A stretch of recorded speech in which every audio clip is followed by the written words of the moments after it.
January 6th, 2021 review. Select the two statements, not one, not five, not four, two statements that represent a unit rate. So, unit rate or unit price.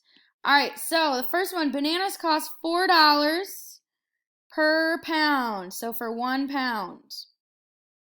That does represent a unit rate because it's per 1 pound. So that is going to be correct. All right, let's look at the next one. It takes Aaron 5 hours to drive 150 miles. So 5 hours for 150 miles. Nope, that's not a unit rate.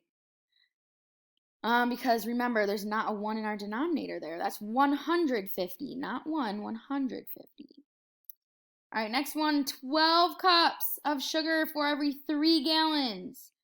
12 cups for 3 gallons. Nope, that's a 3 in the denominator, not a 1. They're trying to trick us, but we're smarter. Costs $20 per pair of jeans. Put the money on top, $20 for 1 pair of jeans. Yes, indeed. That is, in fact, a unit rate. And did we select 2? Bada bing, bada boom, we selected 2. Woohoo, great job. Let's put a smiley face there. Yeah. All right, write the ratio and the associated unit price.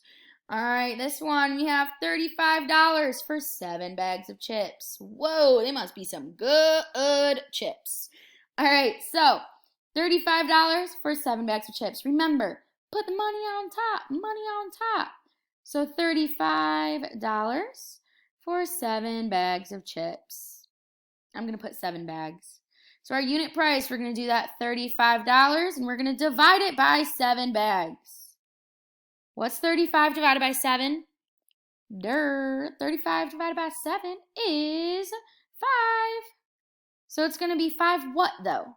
Remember, we're going to have that $5 for 1 bag. So $5 for 1 bag of chips.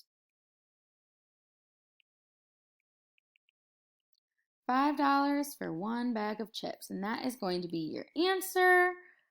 $5 for 1 bag of chips. And that is it for our review. Great job. I know you guys are getting the hang of it. I'm very proud of you. Keep it up.